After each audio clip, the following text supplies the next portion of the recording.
They laughed when they thought I couldn't hear, but I could. I always could. The dinner was held at one of those sterile, pretentious rooftop venues where glass walls do more to reflect vanity than let in the view. Her office was hosting a celebration, promotions, milestones, fake smiles, and betrayal. Dressed in designer suits, I stood frozen at the round table near the back. My place card sat next to hers. It didn't say my name. It said Clueless Idiot Trash. They roared with laughter. Her coworkers, her boss, the one she used to call a little pushy but brilliant, and even the interns who didn't know my name. Then came the chant.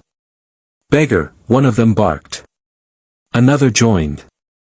Freeloader. Their wine glasses clinked. My wife didn't stop them. She leaned into her boss's side and whispered something that made him spit his drink from laughter. I didn't storm out. I didn't scream. I didn't cry. I smiled, because I had waited 6 months for this moment. It hadn't always been this way. 10 years ago, she used to trace the outline of my knuckles and say I had the hands of someone who built futures. We started from nothing. I paid for her MBA while I worked double shifts. She cried when I surprised her with a second-hand ring.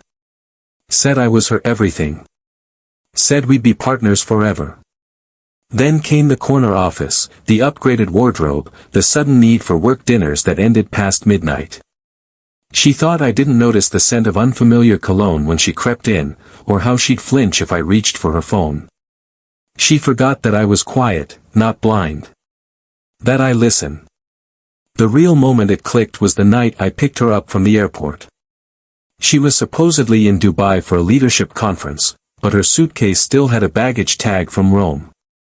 She lied before I even asked. Said her presentation went great, then showed me a staged photo with a time-stamped edit error. From that night, I stopped being a husband and became an observer. I built the case in silence. I installed a recovery app on our shared tablet, one she forgot to log out of.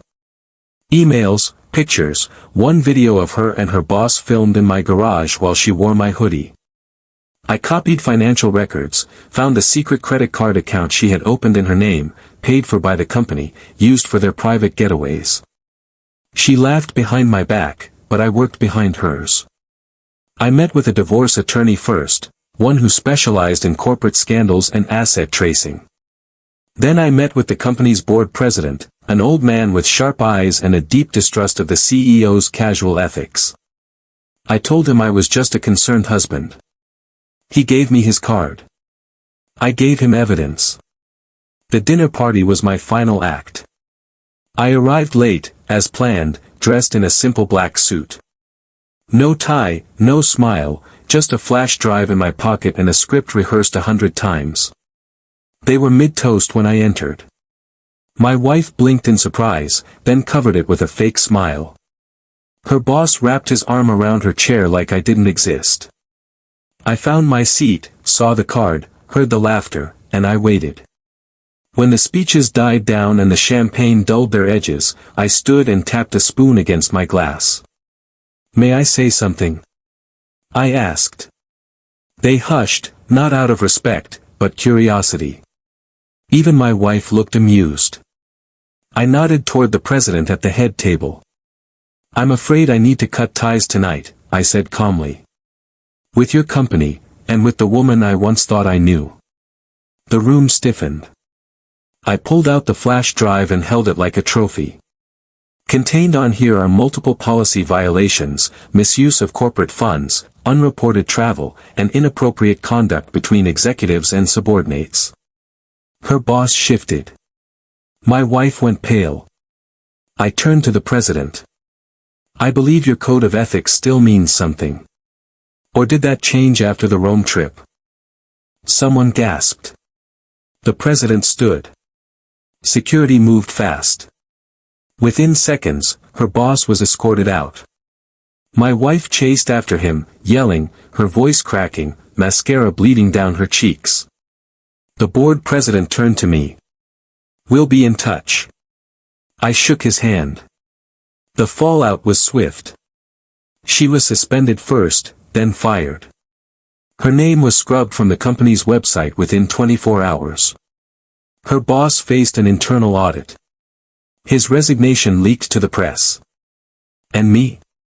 I filed for divorce the next day. Kept the house, took half the assets, all legally hers on paper, but emotionally mine. The last time I saw her, she showed up at my doorstep. Puffy eyes, no makeup, no ring. It was just a mistake, she whispered.